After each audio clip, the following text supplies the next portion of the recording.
There we go. All right, so we're good to go. My name is Tamara. I'm going to be hosting today. I work with Ryan at Such and Such Media. And yeah, let's go ahead and just jump right in and get started. Are you ready, Ryan? Yep. I'm going to answer for myself and Jeff today. Okay, cool. So we'll rock and roll. And then we could probably just rock through these and then open it up for any questions that anybody might have. Cool. Awesome. So the first question is, when it comes to salespeople, how do you prefer to compensate them? So I don't have like a direct answer, but I would say whatever motivates them the most. So in my experience, diehard salespeople who are super confident in themselves prefer to be paid with commission with no cap.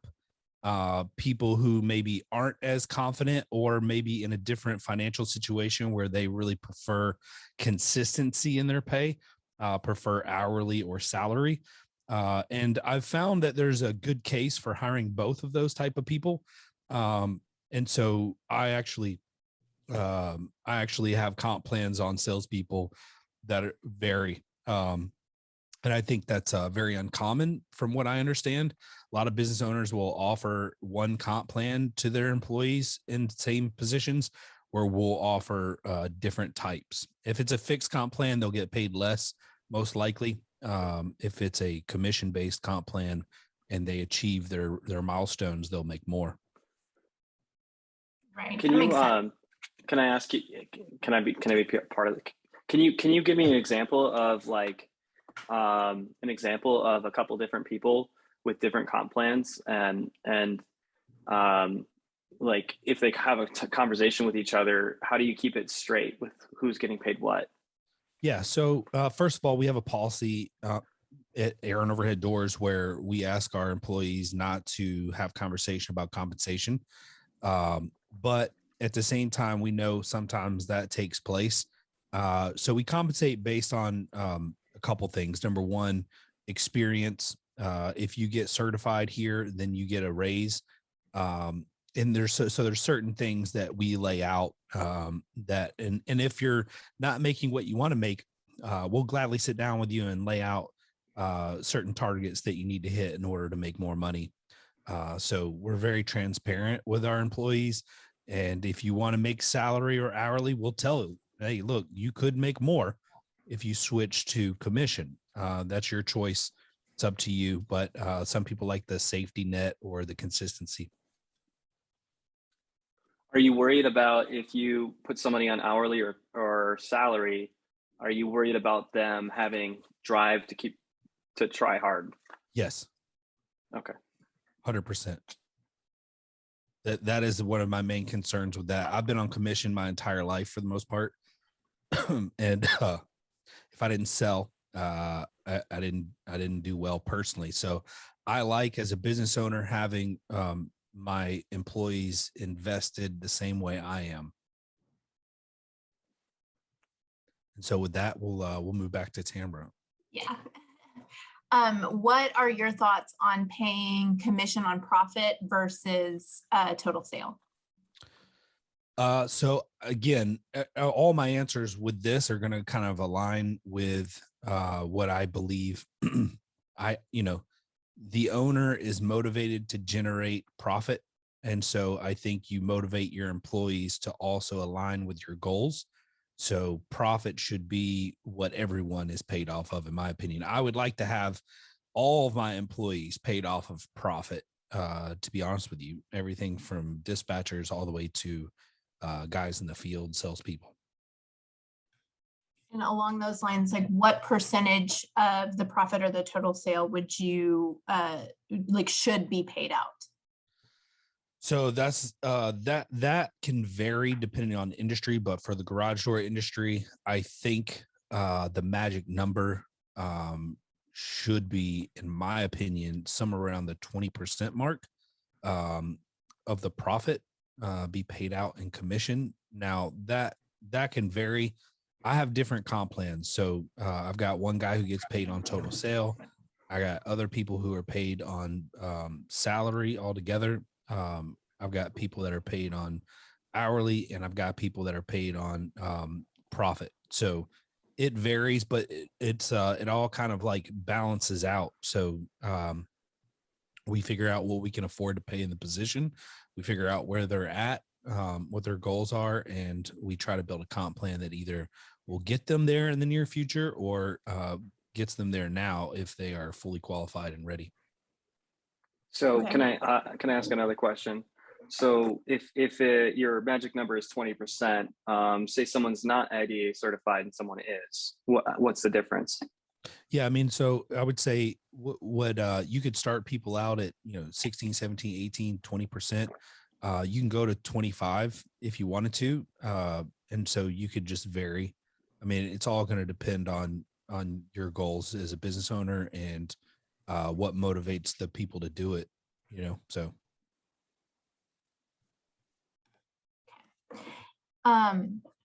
So along that lines of finding what employees are motivated by and what their goals are, how do you build your comp plans that are motivating, but that also aren't too difficult to calculate? Yeah, so I like triggers. So I know this can be very complicated. So I try to keep it simple, but I was hoping Jeff would be able to answer this question because I feel like he would be probably better suited for it. But for me, I say, I like motivating people to sell revenue. I like motivating people to sell profit, and I like motivating people to sell volume. And so a lot of times I'll have triggers. So we can give an example.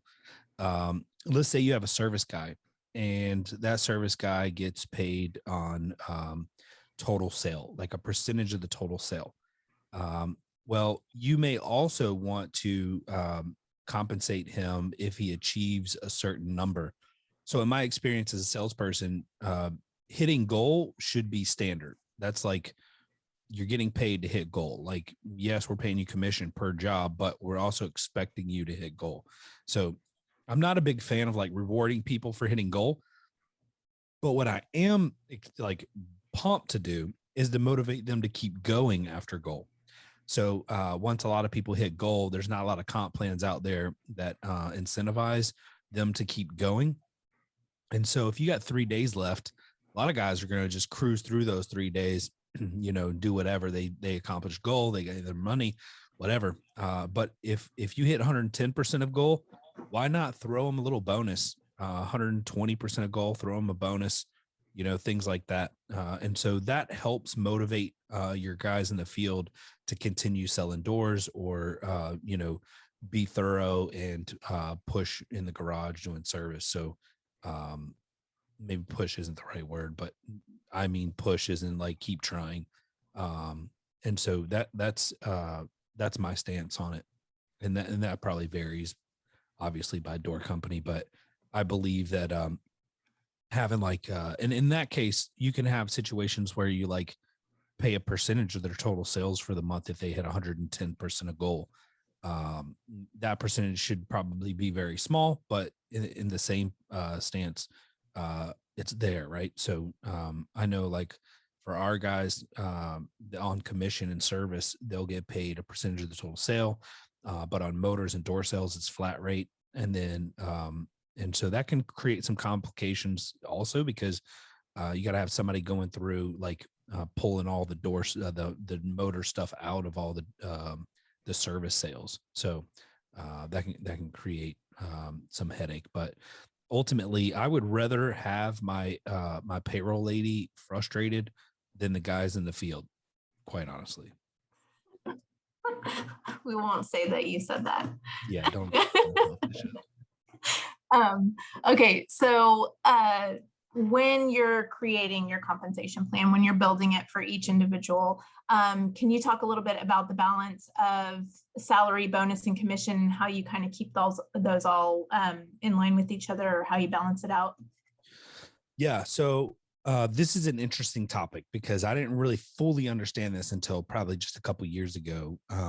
But when I was on full commission, I used to beg my boss for a salary. And it was like, hey, I want a base salary plus commission. And he was like, are you sure? And I'm like, yes. And he's like, okay. And I'm a top producer, right? Where I was at. So he gave me a comp plan, and I looked at it and I was like, well, this does give me some consistency and some balance, but it looks like I'm going to make less. And he's like, yeah, of course. And I was like, well, why should I make less? And he's like, because you're taking risk out. I am paying you forward. And so, I didn't like it. So I didn't really take on a salary until I got into management. When I got into management, I was paid a salary plus like bonuses based on my team hitting certain numbers, and that was very challenging because now your income's completely dependent on other people, and that was the first time that had really happened to me, and so that was I spent a lot of time motivating. Let's just leave it at that. But this is this conversation it needs to be had with your salespeople that, hey, listen, you can either have safety and security or you can have more compensation, but very rarely, if ever at all, do they come together. So a full commission guy says, hey, I'm confident in my abilities. I like the comp plan, and I believe I can expose it to make the most amount of money, and I'm willing to take the seasons and make more money during the great seasons and a little bit less money during the down seasons for an overall higher compensation package. Where people who are wanting some more consistency through all seasons, I think as an employer, I think you need to listen to your people and offer them a solution. Maybe you say, okay, well, I can drop the percentage points and offer you a small salary in lieu of that. And that should help you with some balance. Now, that takes out the high highs and the low lows, especially on individual sales. So that helps the business as well a little bit on really big jobs. But there's nothing more than I like than paying out somebody, $2-3 grand on a huge door job. I think that's fun. It's nice to see. And so we like it, but not everybody appreciates having that check and then the next month having a down month. So it just depends. And I think Josh raised his hand. He's got a question. Yeah, Josh, do you want to go ahead and unmute yourself and you can ask your question? Yep. Cool. Kind of touching on earlier, I mean, for us, we don't have a dedicated salesperson. And I was going to say, is that something you guys kind of, as you grew into adding a dedicated salesperson, and you saw that they had more success because they could focus on something? Because right now our technician will go out and, they kind of diagnose and sell, on the spot. This is an age-old question that I don't know that there's like a true answer for it, but I'll try to give you multiple answers and maybe one will help you out. So I've seen models where you have a dedicated salesperson go out and sell service, and then the service guys go out and just fix whatever they sold. And there's value to that. Like, I don't know that there's one way that's wrong. As a matter of fact, it works really well for what's his name? Adam Weber at AE Door and Window in Ohio. And he's got multiple locations, and he's extremely successful with that model. Us, on the other hand, we have selling service guys, which is a little bit more complicated to find, but I think training plays a huge role in that. And when a service guy has a positive energy and is willing to learn, he can make a lot of money. And so if you show them the potential and motivate them, it would be better if you could just send one person as opposed to two. But at the same time, not everybody knows how to swing tools is going to be also a great salesperson. So you may want to hire that one guy who's horrible with customers, but great with doors. So you just got to kind of find that good balance. On the flip side of of that is, on door sales, I do believe dedicated salespeople are great. We tried selling with service guys doors, and I can honestly tell you when we switched from service guys to individual salespeople dedicated to nothing but door sales, we overnight doubled our average ticket price. So we took a little bit of a different approach where we call them design consultants. We cater to customers who want to upgrade their curb appeal, care about quality, and that's what we kind of pushed. Where a lot of service guys will sell out of their own pocket, and they'll sell the cheapest pan door to fill the hole, because they don't care. They don't care what the door looks like on their house. They don't care what it looks like on anybody else's house. They're function over beauty. So and that's okay. I think there's a purpose for everybody, but in my opinion, I think dedicated salespeople are great. I don't use them on the service side because I only want to move a truck when we're hired, or we're selling doors when we have a bigger ticket. So going out and sending two people for a $300 or $400 sale, $500 sales, not in our best interest personally, but I've seen it work, and it's worked very well for a lot of people. Kind of follow up on that too. When you have the dedicated salesperson, how much responsibility do you put on them for developing like leads and bringing in? You have to. Okay, so I'm assuming you guys just kind of provide base marketing, whatever comes in from the phones or requests, and then they have to develop their own funnel. Depends on the season and how many staff we have at the time, because you kind of have people coming and going. Right now, we don't have time to make phone calls. But in the grand scheme of things, yeah, think of, I don't know if you guys are familiar with how roofing companies do, but I like that model. 100% commission. You go out and you make it happen. You get very little support from companies in the roofing industry, but those boys, you get $1 million salesperson. A lot of times in the roofing industry, they're paying out 40-50% of the profit to their salespeople, but they don't spend money in marketing. They have very little overhead, and insurance is paying, so they typically don't have issues with collections. They're under contract with people, so it's and most of their guys are 1099, so their salespeople will be contractors, so they don't have payroll taxes, they don't have health insurance, and so I like the methodology behind that. Hey, here's your business cards, go make it happen. I love that, and then whatever we give you is a cherry on top. I love that mentality. I'm a hunter. There's different types of salespeople too. I'm a hunter. I'm going to hunt, and so maybe I'm a little bit more excited about the idea of that than most, but that's just because of my personality. Yeah, I think definitely having the right, you have to have the right person to fill that role for sure. Yeah. So we know, well, what are some issues that we should be aware of with performance-based comp plans? Accountability, 100%. I think this is probably one of the hottest topics in the garage door industry when it comes to, you're sending out someone who hopefully you trust into a garage to represent your company well,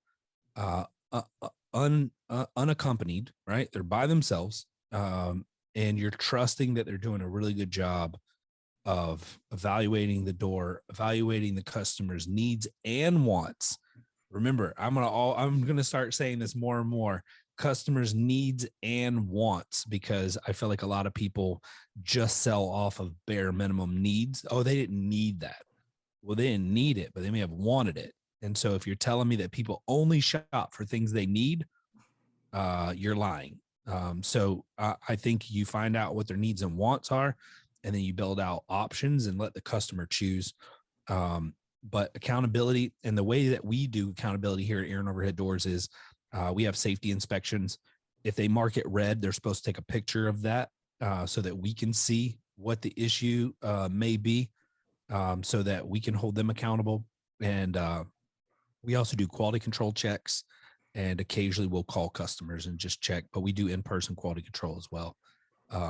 And so we always ask our guys to offer the used part or the parts we took off back to the customers, but we want to show them the parts we took off and the parts we put on when we're done, so that there's no room for confusion or customer feeling like, hey, we sold these parts, but we didn't replace them type of thing.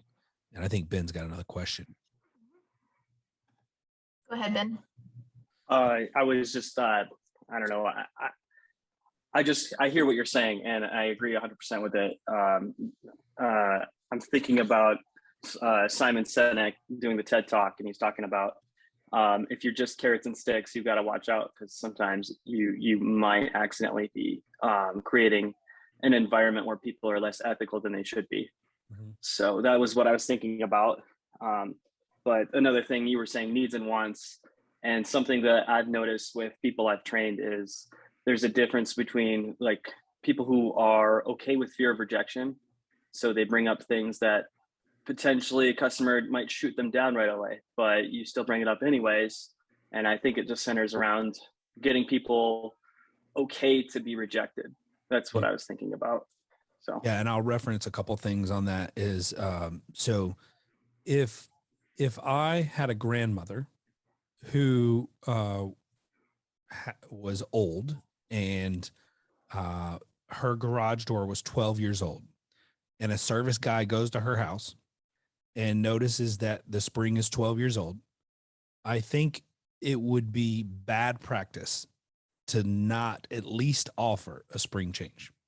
And I know there's a lot of people out there who's going to argue with me, but I don't want my grandmother, when she needs to go to the doctor or whatever, panicking in a garage because her spring broke and her door won't open.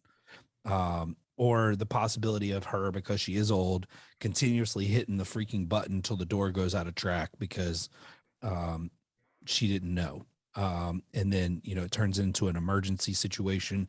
That to me is bad practice, to not offer that and explain to her what the possibilities are. And then a lot of people are going to see that and be like, oh my God, you're ripping old ladies off. Like, no, not at all. As a matter of fact, it was a 12-year-old spring, and we gave her an option not to do it, an option to do it. And she agreed with us that she didn't want to be stuck in the garage in the event that this breaks. We just bought her another 8 to 10 years, maybe longer, since the last ones lasted till 12. So that's peace of mind, and there's value in peace of mind. And as a grandson, I would appreciate that. I would think that was very thoughtful. I would say, wow, that was a great and thoughtful salesperson. My Mimi doesn't have a problem with money. Neither does my grandmother. So I'm not really worried about it. She's not taking it with her when she goes. So might as well spend it while she's here, taking care of her home and making her life more convenient. And that's what the goal was. So that's my philosophy. And I think, we also have packages where we tell people, look, you don't need this, but you may want it, and let me walk you through it. And it's stealth hardware package, right? It's new spring line system and top of the line LiftMaster openers. And, we have packages that we sell that aren't needed. And we don't mind telling customers, look, is the noise bothering you? Yes. Okay. That's not a need, but it's a want. And so we establish ourselves very well, and it works out. I think we probably sell 4 or 5 of those packages a week. And it works well for us. Our customers love it. And so, yeah. I think we as garage door guys have a tendency to fall back on what does the customer need instead of what do they want.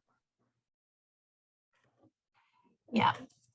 Ryan, do you think that do you believe that employees will agree to make less in exchange for a great work environment? Yes. It depends on the person. If they value great culture and work environment and job security, I do believe people will take less money. Now, define less money, 5%, 10%, maybe less than other people. I think beyond that, I think you're probably going to ruin the culture. So you have to be probably in line. Like for here, I genuinely believe we're probably on the upper side of the scale with everybody, and we have excellent company culture. And so we have both, but that also plays a role in our bottom line not being as well as much as I'd like it to be. But I've got a team that'll charge the mountain with me, regardless if it's a suicide mission or not. I think everybody, if I turned around, we might lose one or two, but I think almost everybody is going to be charging the hill. So I feel really good about that. Yeah, we have a really good team. Okay, so we know that compensation is important and needs to be easy and motivating. What do you feel like is like the winning formula? What you should offer a potential new hire that fits, like if you have an ideal candidate and is exactly what you're looking for, how do you kind of handle that?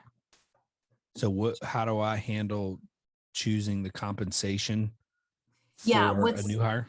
How do you decide when you have the perfect person? What's your formula for deciding? Revert that to Jeff. Jeff, go ahead. Just kidding. He's not on here. I just don't want to answer it. Okay. So I really don't know the answer to that. Honestly, I haven't quite figured that out 100%. I would say that. Well, how about this? How do you're fabulous at reading people. So when you're interviewing somebody, what cues do you look at I don't look that at tell cues. you what? I just ask them. Oh, so I'm you probably just one of up the most blunt interviewers you've ever met in your entire life. I'll tell you the good, bad, and ugly, and I'll ask you straight up how much money you want to make. And then if it's higher than what I think we can pay for the position, I tell them, listen, I can't pay that, but I could probably pay this. Or, hey, listen, this is it's a full commission position. So sky's the limit. If you're willing to work hard and make it happen, I'll support you any way I can. You want to be certified, you want to have weekly training, all that, we do all that. So we invest into employees to give them the opportunity, and we have one-on-ones every month, roughly. And those one-on-ones, there he is. I hope he's all right. So those one-on-ones, we open it up full transparency and give the people the opportunity to discuss their compensation and where they're at versus where they want to be. So, but Jeff will be good to answer this question better than me. Oh, hold on, he's muted. I didn't even hear the question, so I don't know if I can get to that answer. I am running back. You all right there, bro? I'm wonderful. How are you doing today? I'm doing well. I just want everybody to notice Jeff's little logo there, how nice it is. He did a really good job with the branding of his company. So go ahead, Tamara, ask him the question. Shout out to Dave Antonelli and Kick Charge. We were just asking Jeff, we know that compensation is important and it needs to be easy and motivating. So what is the winning formula that you use to identify what you should offer a potential new hire if they're like the perfect person for your business? I'm going to say right now we are reorganizing that as we speak. We actually got a meeting on Wednesday next week with my management staff to go over that and reevaluate new plans that, at the end of the day, track the KPIs. What can we do to, it's quality control over anything. Because if anything I've found out over the years is piece rate works great, but a lot of those guys just want to slam it in and get done as fast as possible. Therefore, it's almost has to be, when it comes to an installer, it has to be somewhere between a piece rate and production / warranty. So there's got to be KPIs to manage these guys. Is like, look, I'll allow you to do this and make more money, but your installation, your warranty percentage has to stay under a certain percentage. If not, I'm going to start backing jobs off you and just hold you accountable for it. That's so good. How do you hold these guys accountable with KPIs? and allow that ebb and flow to go up and down and allow these guys to increase their productivity. But same thing is keep them to a higher standard of quality. Yeah, you want that extra money. What are you going to do for it, right? Like, Correct. And you I'll keep normally pay giving our it. guys this, but you can drive value, you can create value in other areas, and make it worth us paying you more. Yeah. So how do you, so it's a fine line there. And I know we're trying to work that out because we still got a lot of hourly guys. We just watch their production time and warranty. And guess what? How many billable hours do I have in this job compared to what you did for the month? And we take that into consideration along with the warranties to bonus that off right now. Nice. And Ben's got a question. So I've been following you, Ryan, for a little bit now, and I know that you've kind of sort of talked about company culture and delivering happiness a little bit. And it's a question that is on my mind, is because I'm trying to hire somebody. Who am I trying to hire and why? And it kind of got down to the root of, well, what is my company culture? Well, it's undefined. What is my core values? Undefined. So if I'm trying to find a winning candidate for a position, they have to fit the core values that are undefined. Yep. So I guess a follow-up question to winning formula candidate would be, what are some of the top things that come to mind for the core values you're trying to bring to your company? So when I was in your shoes, I would like to say that I hired based off of culture, but I was new to the industry and didn't know anyone, and I probably hired some people that may have been a little sketch. But you had unfortunately, I had to sacrifice in some areas. Now, as you build your reputation and how you treat people, I think people start to recognize that over time. But you can still build your core values as a single person company. I say you start there and then define what would you like, what can you build off of? And I commonly say to people in the interview process, we're not looking for you to come in here and just participate in the culture. We want you to help improve the culture. And so in the interview process, you may ask, hey, listen, I'm trying to create an excellent, fun culture in the business. What are some things that you can do on a regular basis to help me create that? Because business owners, a lot of times, I think they feel like it's all on their shoulders, when in reality, the whole team has to participate in making the culture great. And so the first thing I look for is a positive attitude. If they're pessimistic in the interview process, or they complain about their old employer, usually those are pretty red flags for me, because if they're going to complain, they're going to complain to employees when they get inside as well about us, most likely, not all the time. So I look for positivity. I look for energy. I look for honesty, integrity, because if you have those things, and you have accountability on the inside, a lot can go right. Where if you don't have those things and accountability, too much can go wrong. I mean, they just got to your question. They got to be hungry and motivated at the end of the day. It's hard to hire just off culture. Ultimately, you're going to know if they fit your culture or not within the first month at the most. And if they just don't fit in and they're just bumping heads with people, I mean, you just got to let them go. If not, it's going to cost you a lot more pain and anguish dealing with the rest of your guys. I mean, so it's hard to hire off culture just directly. It's just watching what they do, and they either fit in or they don't fit in. And if they don't fit in, just get rid of them as fast as you can. Yeah, that's my biggest regret, is not firing people fast enough. Once you find out that they don't fit the culture. Yep. Yeah. Or they can't perform. Yeah. What if you have a really good performer that doesn't fit the culture? I cut them. Get rid of them. Got to go. I don't care if they're the highest salesperson or the highest revenue tech. They got to go. Yep. If not, there's nothing worse than guys seeing other guys walk on top of you and what they're getting away with, because it's just going to go downhill from there. Right. Yeah. Ben, did you have another question? Just to follow up on not firing fast enough. I'm a nice guy, so that's kind of a tough one Me for too. me. But It's a struggle. yes.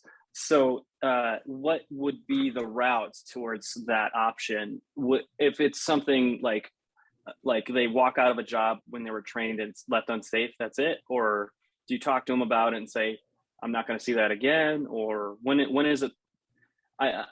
It's different for every person, but Yeah. how many chances do you give somebody before you're like, okay, I can't do it I've again? given too many. I think Jeff would be a good person to answer this, but I'll just say, for me, I take it on a case by case basis. If I think it was part of their personality and I know that I'm not going to be able to change their personality, as soon as I know that, I think that's a good time. If I think it was a genuine mistake or they apologize and own it, that's a good sign. And then if I don't see it again, I know I'm good. That would be my stance. At the end of the day, when it comes to that, really, you got to go with your gut. I mean, your gut is going to tell you what's right and wrong at the end of the day. And if you have to keep questioning yourself about that person, then you know what the decision is. Yeah. Don't keep biting the bullet. And then always just be hiring people, because you never know if they're going to be the right fit or not. So don't just hire one, hire two. Yes, it sucks for the bottom line, but ultimately it's going to suck worse if you got to let one of them go and they just don't fit and you don't have anybody fulfill their shoes. So therefore now you, as the owner, have to be the technician, have to be the sales guy, have to be all these other positions and keep wearing the hats that you're trying to get rid of. Yeah. Yeah. Do you want me, I can go back and ask some of the questions directly to Jeff, Ryan, that you've already answered. Would you like to do that? We can do that, or we can open it up for questions, whichever you prefer. I know there was probably one or two I think Jeff would probably do well with, but I don't, see if I can open up that document. Yeah, I've got it here. So Jeff, what are your thoughts on paying commission on profit or total sale?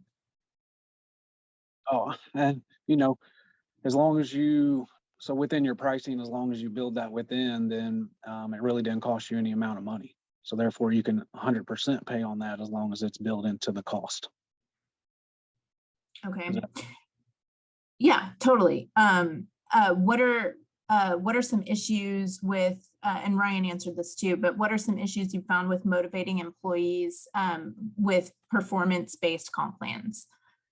We're still working on that, so I can't say I motivated a lot. I mean, a lot of it just depends on the individual. I mean, it's really trying to find out what motivates them. Some of it motivates with more time off. Some motivates with more money. I think as this new millennial / whatever new generation's coming up, they want to be paid well, but they really don't want to work more than 40 hours. So even giving them some more paid days off that they can earn is more valuable than money. That's a good question. And I was going to bring this up actually to both of you as well. But other than, I know, Ryan, you said you're pretty direct and ask employees what motivates them pretty bluntly.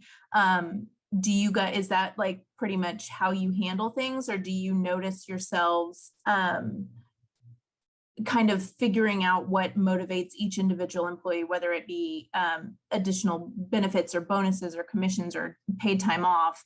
How do you kind of determine that for each person? I try to get my service manager just to work with them, training with them on a regular basis and just get to know them and where they want to go, what their values are. I mean, just find out about them at the end of the day.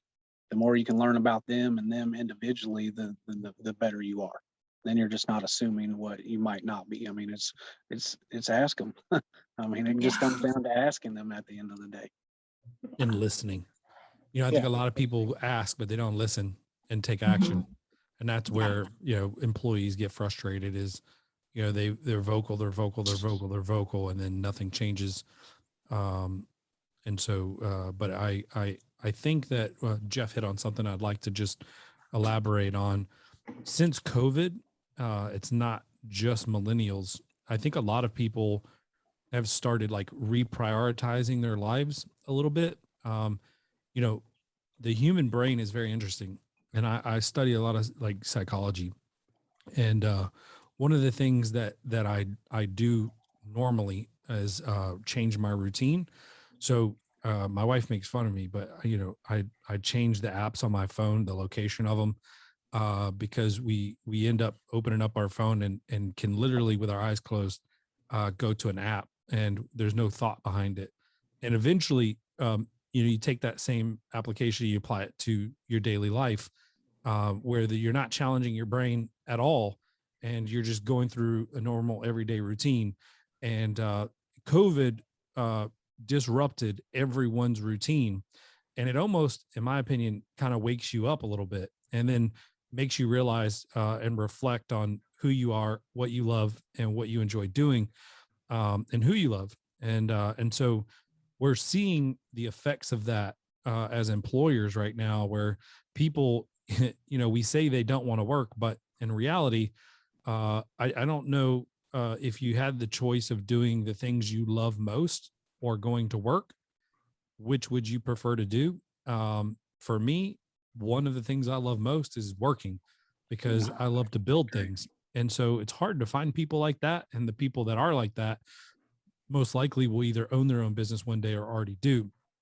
So I think the key is finding what motivates people. We took some feedback from an employee of mine. Well, he left, but in the car business, when I worked in the automotive industry, we had like alternating schedules because Saturday was such a big day for us. Everybody worked on Saturday, but you had days off during the week, and we had like alternating stuff. So we really started like evaluating it here, and so we give every other week they get a three-day weekend. They're off Friday, Saturday, Sunday, and so we have a rotation where a lot of guys either once every other week or once every 3 weeks has a 3-day work week. And so that works really well because people, it's, they can go on a little long weekend trip, spend time with family, work on a project. They can kind of schedule that around their things. And so we've found that time off is important, and it's really, really difficult if you're like when I was, anywhere between one, obviously, to probably 7 or 8 employees. You're not really built for people taking time off. So for me, I pushed really, really hard to get to the hump, which is easier when you have one guy out, you have 1 or 2 others fill in the gaps. And so there is a point in time where you have enough employees where someone going on vacation doesn't feel so devastating. Hey, let me know when you find that point, because I still haven't found it. I'm there now, and it feels good. It feels good. And did you have a question? I thought I saw your hand was raised a second ago. I was just thinking about, it seems like the concept of this is it can't be about the money, and you were saying what motivates employees. There's a Dan Pinkman, he talks about autonomy, mastery, purpose. If I was working for Ryan and he was offering me certifications and education, that would motivate me. There's not much more that I could get out of a job rather than just getting better at it. That's just what I want to do with my life. But purpose too. If you decide you don't want to continue running your own company, you have a position with me. You're exactly. If I wasn't in Idaho, but no, I just think that I think it's got to be more. Because I was having a conversation with another manager in San Diego, and his installer of 10 years walks in, and he's like, I found another job that's twice as much. It's like, well, go take it. It can't be about money. It has to be more than that. There has to be some type of loyalty to it, or there has to be some more unity where if you say, let's go up that hill, they're going to just follow you. And I just think that is some, and I like the, you touched on changing your phone around to change your brain. And I read Atomic Habits, and it mentioned that Greg, I was following you and your boy Greg on Torsion Talks. I read that book too, but that's one of those things too. I think it can't be about money. It has to be about more than that. That's my point. Yeah. It's interesting. I until my wife threatened to leave me, I used to swap the dishes around in the kitchen, the cups, the dishes, put them in different cabinets. It's interesting because I still, to this day, we've been in the house for 11 years. I still will go back to the same cabinet to get the cups, and they've been moved 3 times since then. It's very interesting, like how our brains are programmed to deal with that. And so, but yeah, my wife basically threatened my life if I did it again, and so we're staying where we're at. That's her heart. Oh, y'all have no idea. She has the hardest job in America. I promise you. There is no question. Yeah. stuff. Yeah, company culture, and I will say that is like huge. It's so huge. I'm probably the only actual employee here, but the loyalty that Ryan has been able to build within his company is something that I really appreciate, and I think that is a huge part of what you guys are all creating. And it seems like garage door owners are like extremely concerned. It's been like a very interesting journey for me to learn that about all of you guys, is that you actually care, like whether your employees are happy and how they're doing. And that is incredible. It's one of the unique things about this industry, I think. Yeah. Well, when it comes to that, at the end of the day, as a business owner, all your employees are your internal clients, your customers. You have to take care of them. You can't build your company bigger without them.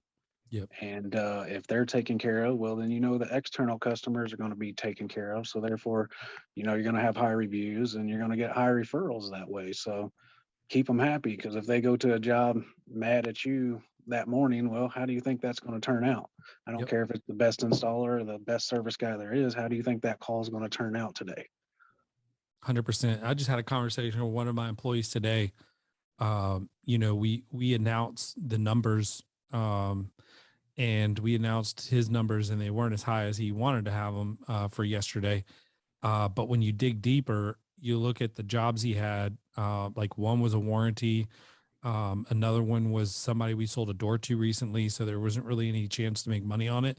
But he felt like, hey, man, I didn't really have a chance to hit my numbers yesterday, but we call them out in front of everybody, and it makes me feel this way.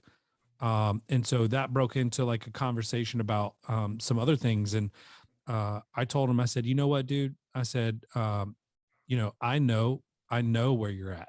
And so I'll do a better job of mentioning that when I say the numbers, because I'm looking at your jobs. But we dug into a deeper issue, and that was that he was worried about what it looked like. And I just told him, I said, look, dude, I want you to come in and have fun every day. And nothing's going to happen because you didn't sell something yesterday or you had a low day. That's okay. Like, it's totally fine, dude. Like, we all have low days and we all have big days, but the key is to have them all average out.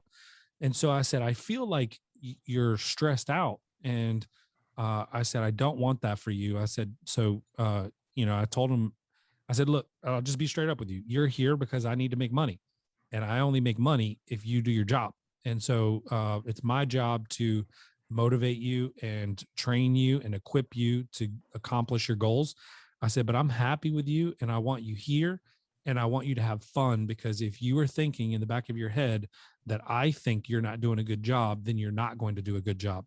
So I said, I want to let you know here and now, I think you're doing fine. There's always room for improvement, but I would like you to have more fun when you come into work and not be stressed out about certain things. And so that conversation ended with us hugging it out and feeling good about each other. And I think the more transparent you are with your people and the conversations you have with them, but also tell them point blank, look, you're here because I need to make money.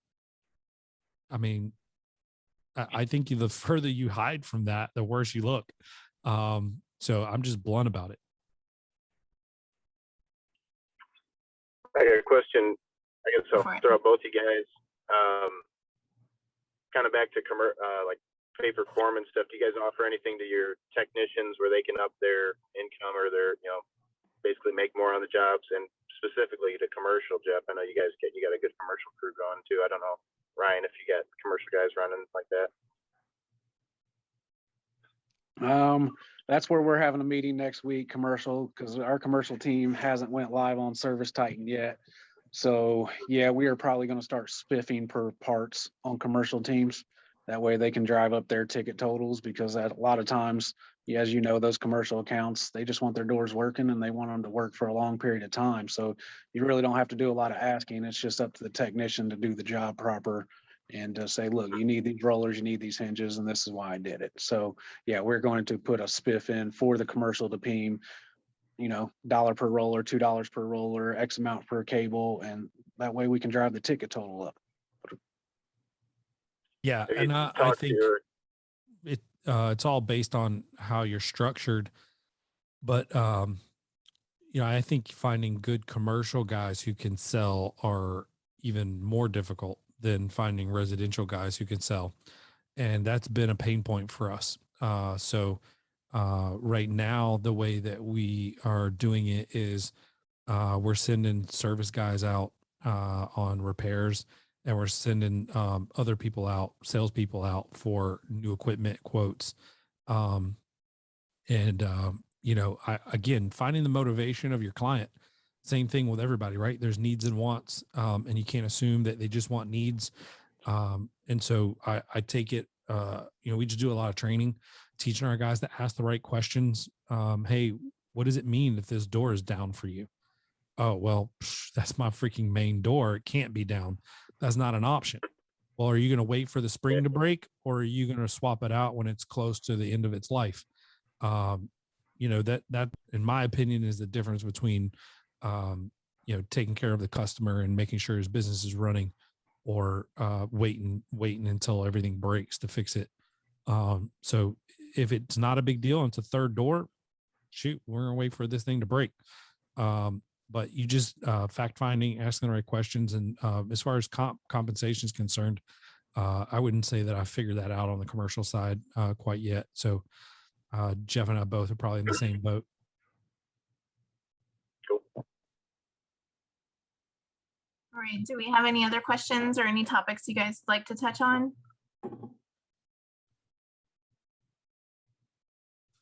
Cody, you got any questions, bro? I see you. He's Yeah, I been need to hear your in the voice, Cody. chat. I've never heard you before. He's been Probably typing running in the two chat. meetings at one time. Yeah. He says he's here in chat. I can read your questions for you, Cody, if you have any.